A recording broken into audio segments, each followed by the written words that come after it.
जब हमने last time बात की थी कि दुबई में लगाने जो रियल एस्टेट में लोग जा रहे हैं उन पर प्रभाव पड़ सकता है, वो अब देखा है आपने, हालांकि चेताया था बहुत पहले।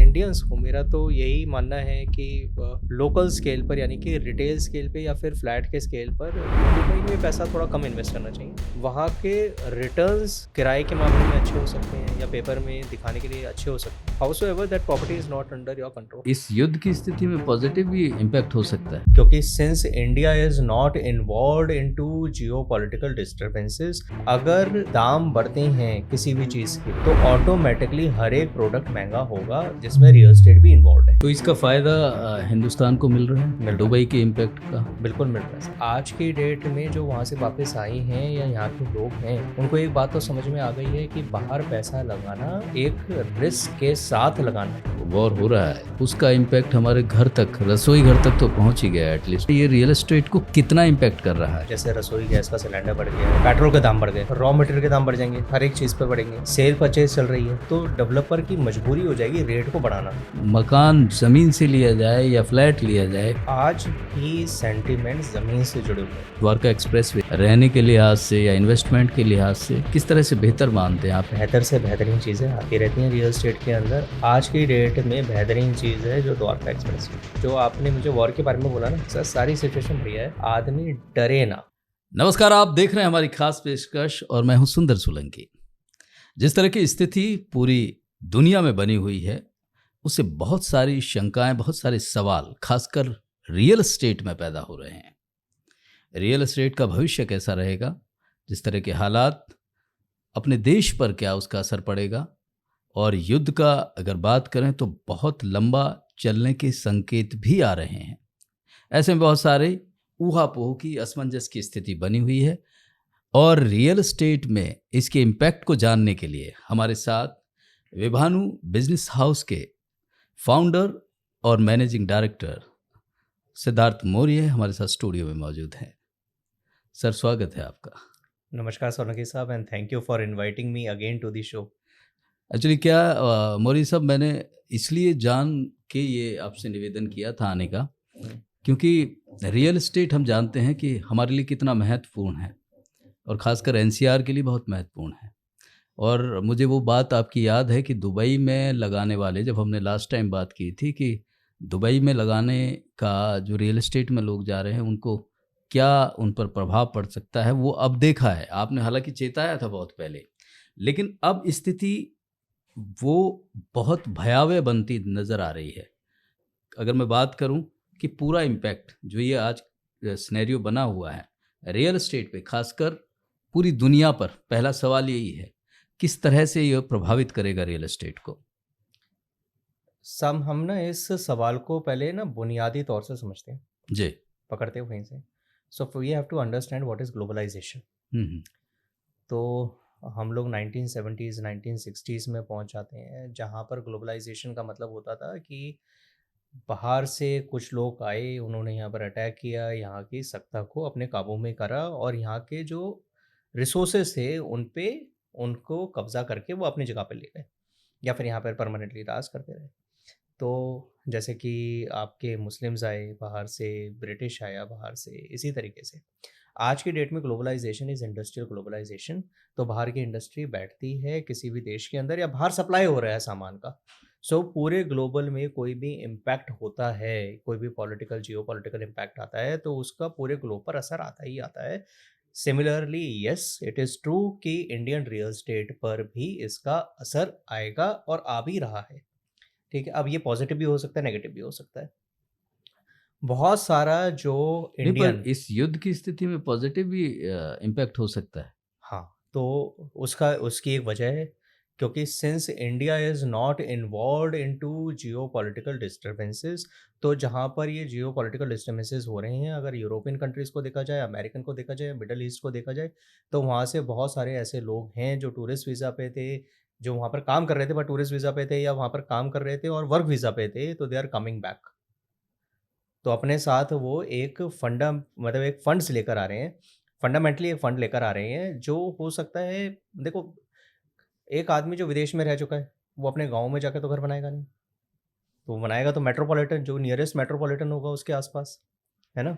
तो बहुत सारा फंड हो सकता है कि इंडिया के रियल एस्टेट मार्केट में इन्वेस्ट हो। सेकेंडली, हमको ये बात अंडरस्टैंड करनी पड़ेगी कि अगर दाम बढ़ते हैं किसी भी चीज़ के, लोहे के दाम बढ़ते हैं, आपके पेट्रोलियम के दाम बढ़ते हैं, गैस के, एलपीजी, किसी भी चीज़ के दाम बढ़ते हैं, तो ऑटोमेटिकली हर एक प्रोडक्ट महंगा होगा जिसमें रियल एस्टेट भी इन्वॉल्व है। सब लोहे का दाम बढ़ा, छत बननी है लोहे की बननी है, दीवारें बननी है लोहे की बननी है, सीमेंट है, इसका दाम बढ़ेगा, ट्रांसपोर्टेशन तो बढ़ेगा ही बढ़ेगा, है ना? तो उससे क्या होगा, real estate, of course real estate will see a certain appreciation in price. हो सकता है उसको थोड़ा बहुत कंट्रोल करके रखा जाए, पर साहब हम बनती हुई बिल्डिंग को रोक नहीं सकते, इसीलिए क्योंकि मिडल ईस्ट में सऊदी या फिर आपके ईरान या इराक के बीच में लड़ाई हो रही है। ठीक बात। तो रियल एस्टेट यहाँ पर पॉजिटिवली ग्रो करता हुआ मुझे दिखाई देता है। अगर इंडिया इन्वॉल्व हो जाता है वॉर के अंदर, तो क्या होगा, फिर रियल एस्टेट यहाँ पर कोलैप्स होगा। वो मतलब आप अगर इसको देखें ध्यान से, तो जहाँ पर भी वॉर चल रहे हैं वहाँ रियल एस्टेट तो डेड है। आज की डेट में दुबई में रियल एस्टेट का बड़ा तगड़ा इम्पैक्ट है। तो इसका फ़ायदा हिंदुस्तान को मिल रहा है मिल रहा है, दुबई के इम्पैक्ट का? बिल्कुल मिल रहा है साहब। कैसे? लोगों की आंखें खुली हैं, एंड आज की डेट में जो वहाँ से वापस आए हैं या यहाँ के लोग हैं, उनको एक बात तो समझ में आ गई है कि बाहर पैसा लगाना एक रिस्क के साथ लगाना है। इंडिया में आप अपनी जगह पर बैठे हो, बाहर अल्टीमेटली आपको छोड़ कर आना पड़ा ना। आप आज भेज दो अमेरिका में किसी बंदे को, किसी और नेशनैलिटी को भेज दो, इंडिया में इंडिया का प्रोडक्ट भेज दो, it is not possible. People understand that it is not feasible to sell your property now, not easy. It will recover, of course it will recover, but at present today scenario, Dubai में सामान बेचना, खासकर real estate का सामान बेचना, is not easy. तो हम ये माने कि दुबई का जो इन्वेस्टर हमारे यहाँ से गया था, उसके वापसी आने के ज़्यादा चांसेस बढ़ गए हैं। हाँ, बल्कि हम लोगों ने ये चीज़ यहाँ पर नोट भी करी है, आइडेंटिफाई भी करी है कि जो लोग वहाँ पर थे, तो now they are very much interested कि यार वहाँ पर पैसा मतलब कमाया जा सकता है, पर चीज़ जो खरीदनी है वो अपने देश में ही खरीदनी है। सो देखिए, रियल एस्टेट में ग्लोबलाइजेशन का इम्पैक्ट हमेशा से रहा है। आप अगर पिछले 3-4 साल की हिस्ट्री देखें, तो आप देखेंगे कि नोएडा में जेकब एंड सन आया, अली साहब आया, branded residencies are coming inside the country. तो वजह क्या है? लैम्बोर्गिनी आ रहा है, क्या वजह है? क्या वजह है, आप बताइए। एक तो ग्लोबलाइजेशन का इम्पैक्ट है, तो आने वाले टाइम पर हो सकता है कि विदेशी भी इंडिया में खरीदें। आपका जो पैन है वही होता है, फ्री जोन की पॉलिसीज़, जैसे मैंने बताया था, government is already thinking about the policies which are you know in which foreigner may be able to buy. अगर foreigner are able to buy in India, तो आप इमेजिन भी नहीं कर सकते कि रेट्स कहाँ तक जाएंगे। आज what is the per square feet rate of a luxury property in Mumbai? SoBo में क्या रेट होगा, आप अंदाज़ा लगाओ। मुंबई में तो हमेशा से अच्छा ही रहा है रियल एस्टेट का। क्या रेट है? गुड़गांव की तुलना करें तो ज़्यादा ही होगा। कितना? आप बताइए, जानकारी, रियल एस्टेट की एक्सपर्ट आप हैं। साहब तो लाख रुपए पर स्क्वायर फीट से लग्जरी प्रॉपर्टी स्टार्ट होती हैं, it goes as high as 4 lakh rupees per square feet. तो इंडिया में भी आज की डेट में एक्सेप्टेंस है इस रेट की।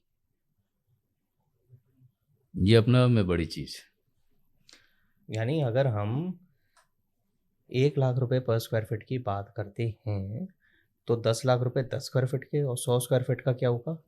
1 करोड़ रुपया, हम्म। है ना? 100 स्क्वायर फीट का 1 करोड़ रुपया होगा साहब। 1000 स्क्वायर फीट का कितना हो गया? 100 करोड़ लेकिन रुपए, सवाल ये 10 हो रहा करोड़। है कि जिस तरह से सिनेरियो बना हुआ है पूरी दुनिया में, उसमें हमारे देश का बचना, ये बड़ी पॉजिटिव सी बात आपने बताई है कि रियल एस्टेट लगातार ग्रो कर रहा है। Correct. लेकिन हालात ये भी हो सकते हैं कि जिस तरह से हमें इन्वॉल्व होना पड़े, उस स्थिति में क्या हाल होगा रियल एस्टेट का? तब real estate will go down of course it is going to go down, क्योंकि उस समय जो सेल परचेज है वो बंद कर दी जाएगी by the government of India. अगर सपोजिवली इंडिया इज़ ऑन, मतलब India is in the situation of war, या वॉर हो गया, तो आपके रजिस्ट्रार के ऑफिसेस ना खुले हुए होंगे, वो जाहिर सी बात है। तो वो रियल एस्टेट बंद हो गया। ऐसी स्थिति में बहुत सारी चीज़ें बंद होंगी। तो अगर आपका रजिस्ट्री नहीं हो रही है तो सेल परचेज नहीं हो रही है। नहीं, ये जो रेट पे जो सेल परचेज की बात तो तब आई कि बिल्कुल बंद हो गई चीज़ें, 10 लेकिन साल अब तक स्थिति जिस तरह से इम्पैक्ट सिनेरियो बना रहेगा हुआ है, साहब। एक बारी अगर इंडिया वॉर में इन्वॉल्व हो गया तो आप 10 साल तक भूल जाओ कि रियल एस्टेट दोबारा कोप अप कर पाएगा। रेट्स जो है फ्रीज हो जाएंगे, सेल परचेज होगी भी नहीं, क्योंकि वहाँ पर कोई भी ऑफिस होगा। देखो, you will not not put your money जहाँ पर आपका ट्रांसफ़र नहीं हो सकता। रियल एस्टेट में पैसा आप डालेंगे, पैसा नहीं डालेंगे, ठीक है। तो रियल एस्टेट एकदम से गुर्बत में जाएगा, है ना, अगर इंडिया वॉर में, किसी भी देश में। इट इज़ नॉट ट्रू नहीं फॉर अभी हम इंडिया। देख पा रहे हैं, हर आम आदमी यह महसूस कर रहा है कि जो वॉर हो रहा है हाँ। उसका इम्पैक्ट हमारे घर तक, रसोई घर तक तो पहुंच ही गया है एटलीस्ट, दूसरा ट्रांसपोर्टेशन तक पहुंच गया है। तो ये किस तरह से, अगर इसी सिनेरियो की बात करें, ये रियल एस्टेट को कितना इम्पैक्ट कर रहा है? सर देखो, अभी तो जो आप कह रहे हैं, जैसे रसोई गैस का सिलेंडर बढ़ गया, या फिर आपका पेट्रोल के दाम बढ़ गए, तो रॉ मटेरियल के दाम बढ़ जाएंगे, हर एक चीज़ पे बढ़ेंगे। सेल परचेज चल रही है, तो डेवलपर की मजबूरी हो जाएगी रेट को बढ़ाना। तो पॉजिटिव एंड तो नेगेटिव रेट इम्पैक्ट बढ़ेगा दोनों ही तो हैं। बाइंग कैपेसिटी भी तो हाँ, बिल्कुल फर्क आएगा। बाइंग कैपेसिटी का फ़र्क आएगा। हाउसएवर बहुत सारे ऐसे मेट्रोपॉलिटन्स हैं जो छोटे मेट्रोपॉलिटन्स हैं, जैसे कि टायर 2 सिटीज़ में मुरादाबाद हो गया, लखनऊ हो गया, है ना। लखनऊ जैसे ग्रोइंग सिटीज़ हैं, इसी तरीके से कानपुर की सिटी हो गई, मेरठ की सिटी हो गई। तो यहाँ पर क्या है कि लोगों की कैपेसिटी में चीज़ें रहेंगी, तो इम्पैक्ट जो बड़े मेट्रोपॉलिटन्स हैं, जैसे गुड़गांव हो गया, नोएडा हो गया, एक्सेल दिल्ली हो गया, यहाँ का जो इम्पैक्ट है वो रीच के बाहर हो जाएगा। हाउसएवर जो छोटे मेट्रोपॉलिटन्स हैं, टायर 2 मेट्रोपॉलिटन्स, वहाँ पर आपका एप्रिसिएशन हमको देखने को मिलेगा, क्योंकि वो भी आज की डेट में लोगों की कैपेसिटी में है। तो जो आदमी लाख रुपए गज की ज़मीन, यहाँ पर मिलती नहीं वैसे एनसीआर की तरफ, है ना, तो वहाँ पर अगर 40-50 हज़ार रुपए की ज़मीन खरीदेगा तो वो हो सकता है लाख रुपए की हो जाए, और बहुत शॉर्ट पीरियड ऑफ टाइम में हो जाए। और यहाँ पर जो मजबूरी है, जहाँ पे फ्लैटों की मजबूरी है, वो हो सकता है 30,000 35,000 रुपए पर स्क्वायर फीट में हो जाए। हो सकता है उनकी सेल रुक जाए।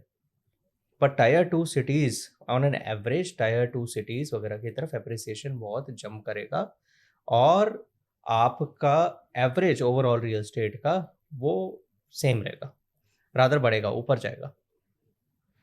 मोरी साहब एक और बात बताइए, एक एक अजीब सा डर अब शुरू हो गया है, जैसे कि ये जो अनसर्टेनिटी है, जो अनिश्चितताएं लगातार बन रही हैं, आपको नहीं लग रहा कि कल को आज मेरा प्लान है कि मुझे कुछ खरीदना है, लेकिन जैसे जैसे मैं हालात देख रहा हूँ कि पता नहीं क्या होना है कल, तो मैं उस पॉकेट में जो मैंने एक रियल एस्टेट की कोई प्रॉपर्टी खरीदने के लिए रखा है, तो मेरे जहन में या तो उसे रखने का या कुछ और सोचने का कि फ्यूचर के लिए मैं उसको बचा के रखूं, इस तरह की स्थिति, क्या इस तरह की डरावनी स्थिति बनी नहीं हुई है? ये इम्पेक्ट नहीं कर रही है या नहीं करेगी? सब देखो, अभी इंडिया ना पैनिक सिचुएशन में नहीं है। इंडिया पैनिक सिचुएशन में तब आएगा जब इंडिया की पॉलिटिक्स उस डिस्टरबेंसेस को एड्रेस करना स्टार्ट करेगी। तो हाँ, मतलब आप इसको इस तरह लेकर चलिए कि लोगों ने एक छोटा अमाउंट अपने पास रख लिया, पर जिसको आज की डेट में घर लेना है उसको घर लेना है, जिसको दुकान लेनी है उसको दुकान लेनी है, क्योंकि we are not involve into geopolitical disturbances at present. Politics is not involve. आपने मोदी जी के थ्रू कुछ सुना कि क्या कहते हैं साहब, ये हो गया, अब now this is this and we are going to get नहीं, हम इन्वॉल्व। जुड़े तो हुए हैं पूरी तरह से, हम इस चीज़ को तो इग्नोर कर ही नहीं वो सकते, तो आप, आंखें मूंद नहीं सकते कि पड़ोसी हमारे लड़ रहे हैं और हमारे पास कुछ उसका कोई इम्पेक्ट आएगा नहीं या उसका कुछ असर नहीं होगा। We are in the situation जहाँ पर हम लोग अवेयर हैं, और हम लोग क्या कहते हैं, एक्टिवली हम लोग इन्वॉल्व नहीं हैं, बट हम लोग स्ट्रांगली ऑब्जर्व कर रहे हैं सारी चीज़ों को। देखिए साहब, लड़ाई में घुसकर हमारा फ़ायदा नहीं है, ज़्यादा नुकसान है। वो बिल्कुल पॉलिटिकली डिसीजन है और बहुत सारी चीज़ें उसमें इन्वॉल्व होती हैं, लेकिन हाँ। ऐसे में इस स्थिति में लोगों को आप क्या मशवरा देंगे? देखो साहब, मेरे को नहीं लगता कि अभी कोई भी सिचुएशन पैनिक की है। हाउसोएवर एज़ मतलब सेफ ग्राउंड्स में you should have certain amount in your hand. But जो घर आपको लेना है, वो आप घर ले लो। क्योंकि इंडिया में ना एक एक बड़ा ही क्या कहते हैं ऑब्जर्वेशन रहा है कि जो रेट एक बारी ऊपर चले जाते हैं, वो रेट नीचे बड़ा मुश्किल है लेकर आना है इंडिया में, खासकर रियल एस्टेट में। तो रियल एस्टेट में ऑर्गेनाइज़ ग्राफ जो होते हैं, फ्रेश की प्रॉपर्टी के ग्राफ जो कि डोमिनेट करते हैं, एक बारी ऊपर जाने के बाद नीचे लेकर आना उनको बड़ा ही तो टास्क है। इन्वेस्टर को डरने की ज़रूरत नहीं है। नहीं, अभी मेरे ख्याल से इन्वेस्टर की होल्डिंग कैपेसिटी अगर है, नेक्स्ट 5 ईयर्स की अगर किसी की भी होल्डिंग कैपेसिटी और रजिस्ट्री की कैपेसिटी है, तो वो तो वैसे ही राजा है। अब स्थिति को अगर इसको देखें, खासकर क्योंकि दिल्ली एनसीआर जिस तरह से प्रॉपर्टी एक बहुत महत्वपूर्ण रोल प्ले करती है, चाहे वो एक इकोनॉमी के लिहाज से, चाहे रोज़गार के लिहाज से और चाहे बिजनेस के लिहाज से, तो यहाँ किस तरह की स्थिति देखते हैं? स्थिति सामान्य रहेगी या थोड़ी बहुत जिस तरह का इम्पैक्ट दिख रहा है लोगों के मेंटल सोचने का, खरीदने का, समझने का, इस पे कुछ अंतर आता हुआ आपको नज़र आ रहा है? कुछ इस तरह के एक्सपीरियंसेस हो रहे हैं? सही देखो, दोनों ही बातें मतलब पॉजिटिव एंड नेगेटिव दोनों ही बातें हैं। Of course there are certain group of people जिनको लगता है कि इम्पैक्ट है। जैसे आपने बोला रसोई, पेट्रोल, ठीक है। अगर हम प्रैक्टिकली देखें तो इतना बड़ा इम्पैक्ट अभी है नहीं। अंत में I again repeat sir, until and unless government policies are strong favouring the normal people, तो मुझे नहीं लगता कि इम्पैक्ट आएगा until and unless the Indian government decides to enter a war. तो अभी तो मेरे को ऐसा लगता है कि इंडिया इज़ वेरी स्टेबल और हमको अभी इतना बड़ा कंसर्न अपने दिमाग में रखना नहीं चाहिए। जो अगर आपको घर कोई पसंद है, तो मेरे हिसाब किताब से it is the right time two by it. चीज़ें बेहतर मतलब देखिए, war can not be infinite. ऐसा नहीं होगा कि अब दुनिया का वॉर स्टार्ट हो गया तो अब तो चलता रहेगा, अब ख़त्म नहीं होगा। तो जो कंट्रीज़ वॉर में इन्वॉल्व हैं, वो आप लगा लो कि कई 100 साल पीछे पहुँच गई हैं। रियल एस्टेट में अपने जो उन्होंने एसेट्स अपने जोड़ के रखे हुए थे, चाहे वो एसेट्स मिलिट्री एसेट्स हों या फिर फाइनेंशियल गोल्ड एसेट्स हों या फिर एनर्जी एसेट्स हों, वो उन लोगों ने अपने एग्जॉस्ट कर लिए। तो हालांकि इंडिया बड़ा डिप्लोमेटिकली यहाँ पर काम कर रही है, तो बहुत सारी चीज़ों में इन्वॉल्व नहीं है। बहुत सारी ज़ख्म हैं जो उन्होंने सिचुएशन को देखते हुए क्या कहते हैं सह लिए और उस पे मरहम लगा रहे हैं। अब ये बड़ा ही मैच्योर, मैं कहूँगा कि from the government of India it is a very mature decision. ऐसा नहीं होता ना कि आपने एकदम से कुछ हुआ और आप एकदम से खुल गए, तो वो बड़ा तगड़ा इम्पैक्ट होता है। वो हर एक चीज़ को नीचे लेकर जाता है। हमारे को अपने रिसोर्सेज को रिजर्व करके रखना पड़ेगा। हमको ये बात भी समझनी पड़ेगी कि we are overpopulated country. तो लड़ाई अगर हमारी होती है तो हमारे जो रिसोर्सेज हैं वो बहुत जल्दी एग्जॉस्ट होंगे। तो मैं तो इसको बड़ा अप्रिशिएट करूँगा गवर्नमेंट ऑफ इंडिया को कि they are not involved into the war, जिसकी वजह से जो हमारे नॉर्मल जनसंख्या है या नॉर्मल लोग हैं, उनकी ज़िंदगी में कोई ख़ास इम्पैक्ट नहीं पड़ा है। अभी सिचुएशन क्या होता है कि आपका जो चारों तरफ चीज़ें चल रही हैं, जैसे सोशल मीडिया और ये सारी चीज़ें चल रही हैं, तो क्या है कि वॉर वॉर वॉर सुनते आदमी ना पैनिक कंडीशन में आ जाता है। तो वो सोचता है यार मैं जाके 10 सिलेंडर खरीद लेता हूँ, पेट्रोल की टंकी खाली नहीं होनी चाहिए, मैं भरवा के रखता हूँ। पर मुझे अभी ऐसी सिचुएशन लगती नहीं कि जहाँ पर इंडिया वॉर के अंदर जाएगा और रियल एस्टेट में कोई प्रॉब्लम आएगी या किसी भी बिज़नेस में बहुत मेजर इम्पैक्ट आएगा। बहुत बढ़िया बात कही है। सिद्धार्थ मौर्य रियल एस्टेट के बहुत बड़े एक्सपर्ट हैं, देश के जाने माने। उनका कहना है कि जिस तरह की स्थिति है अभी, हालांकि बहुत सारे सवाल हमारे जहन में, बहुत सारी अनिश्चितताएं, बहुत सारे अनसर्टेनिटी और इस तरह के सवाल हो जाते हैं कि ऐसे हालातों में क्या करें।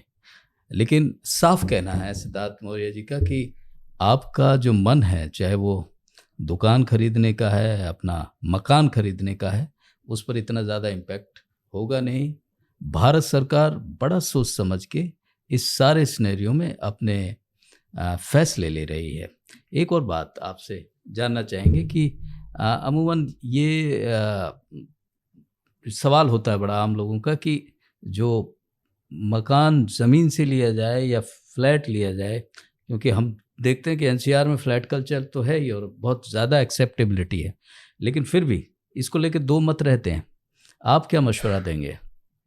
आज भी सेंटिमेंट ज़मीन से जुड़े हुए हैं। अगर किसी के पास प्लॉट है तो उसमें बिल्डर फ्लोर बनाया जा सकता है, बहुत सारी चीज़ें हैं जो आपके उसमें करी जा सकती हैं।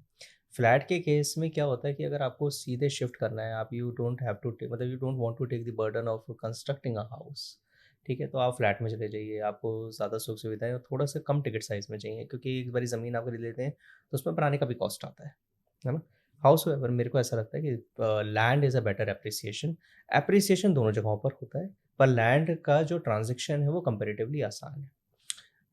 मैं मेरे से बहुत लोग ये बोलते हैं कि यार एप्रिसिएशन ना फ्लैट में नहीं आता, 10 साल बाद डिकम्पोज हो जाते हैं। Now this theory is pathetic. पता नहीं कहाँ से क्या उन्होंने पर स्टडी करी है, कैसे करी है। तो अगर आप इसका मैं बहुत छोटा सा एग्जांपल देता हूँ। द्वारका में मेरे फादर ने फ्लैट खरीदा था तो वो 8 लाख रुपए का था।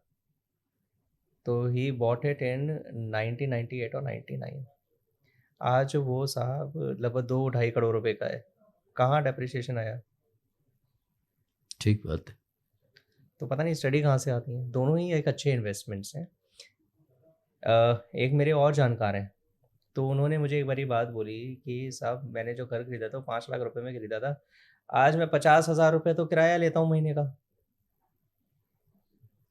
हाँ, एक रियल एस्टेट में तो बहुत बड़ा, हमने यूँ कहिए कि बहुत बड़ा काम हुआ है, और लोगों के लिए एक बड़ा, मतलब पूरे देश में ही रियल एस्टेट जो सेक्टर है, जितना प्रोग्रेस इसमें किया है, वो लगता नहीं कि और दूसरे सेक्टर्स में हुआ है। आपने द्वारका का ज़िक्र किया तो मुझे द्वारका एक्सप्रेसवे याद आ गया। उसे लेकर पूरे एनसीआर में एक बहुत सारे सवाल होते हैं कि किस तरह से वहाँ रहने के लिहाज से या इन्वेस्टमेंट के लिहाज से किस तरह से बेहतर मानते हैं। आप क्या मशवरा देंगे, क्या सलाह देंगे लोगों को? साहब फिर से हिस्ट्री में चलते हैं। देखिए, पहली बात तो ये है कि बेहतर से बेहतरीन चीज़ें आती रहती हैं रियल एस्टेट के अंदर। आज की डेट में बेहतरीन चीज़ है जो द्वारका एक्सप्रेसवे। एक समय था जब गुड़गांव पहचाना जाता था मारुति के लिए, और उद्योग विहार में चारों तरफ इंडस्ट्रीज़ थी, तो सभी लोगों ने बोला यार एम्प्लॉयमेंट तो इधर ही होगा, तो लोग इधर आएँगे, इधर काम करेंगे, साथ में रहेंगे। Old Kapashera road was there, तो रोड बनी जिसका नाम था NH8 उस समय, आज की डेट में वो NH48 है। लोगों ने बोला यार ये बाईपास रोड है, दूसरी तरफ क्या डेवलपमेंट आएगी? फिर वहाँ पर SEZs आए, कॉर्पोरेट ऑफिसेज़ आए और वहाँ पर बहुत तगड़ी डेवलपमेंट आ गई। सेम सिनेरियो मुझे आज द्वारका एक्सप्रेसवे का दिखाई देता है। वहाँ पे सेंट्रल गवर्नमेंट का इंटरेस्ट है। आप गवर्नमेंट, जहाँ पर भी गवर्नमेंट का इंटरेस्ट है, वहीं पर ये एप्रिसिएशन आता है। मुझे ऐसा लगता है 4 से 5 साल बाद यहाँ पर जो रेट होंगे वो शायद 1 लाख रुपए पर स्क्वायर फीट के आसपास होंगे। एज़ वी डिस्कस्ड सोबो में आज की डेट में भी लाख रुपए पर स्क्वायर फीट की एक्सेप्टेंस है इन इंडिया। हम लोग दुबई की बात नहीं करते, हम लोग बाहर की बात नहीं करते, हम लोग इंडिया की बात करते हैं। इंडिया में भी आज की डेट में 1 लाख रुपए पर स्क्वायर फीट की एक्सेप्टेंस है। आप अगर द्वारका एक्सप्रेसवे में आज चाहे 20,000 रुपए के रेट पे कुछ डाल रहे हैं, 18,000 रुपए के रेट पे डाल रहे हैं, आपने साहब एक सोना खरीद लिया है। Wait for the appropriate time, यहाँ पर लाख रुपए के आसपास भी शायद हो सकता है। मैं जो बोल रहा हूँ आप उसको इमेजिन, मतलब वो नहीं कर पा रहे। मैं इसके बारे में हमेशा यही काउंटर कहता हूँ कि जब मेरे फादर 8 लाख रुपए का घर खरीद रहे थे, अगर उनको कोई कह देता कि ये 2 ढाई करोड़ रुपए का होगा तो शायद वो बिल्कुल। खरीदते नहीं। कौन मानता है इस बात को हाँ, उस दौर में? तो साहब मैं आज जो बोल रहा हूँ 1 लाख रुपए पर स्क्वायर फीट, शायद हो सकता है इससे भी ज़्यादा हो। और आज आप जो शायद हमें देख रहे हैं वो शायद इस बात को ऑब्ज़र्व, मतलब वो ना कर पाएँ, एब्ज़ॉर्ब ना कर पाएँ कि यार इतना रेट भी आ सकता है। बिल्कुल। एक आखिरी सवाल आपसे कि ये बहुत सारा एक सवाल और रहता है लोगों के ज़हन में कि खासकर एनसीआर की बात करें तो इन्वेस्टमेंट के लिहाज से गुड़गांव जाएँ, फरीदाबाद जाएँ, गाज़ियाबाद जाएँ, नोएडा जाएँ, कहाँ जाएँ? Sir you have to understand the micro markets. पहले तो आपको मेट्रोपॉलिटन को अंडरस्टैंड करना पड़ेगा, जो नियरेस्ट मेट्रोपॉलिटन्स है। अब दिल्ली एक सेंटिमेंट कैरी करता है। नॉर्थ इंडिया की बात करी आपने, हम लोग सुबह मुंबई वगैरह इस तरफ की बात नहीं करेंगे।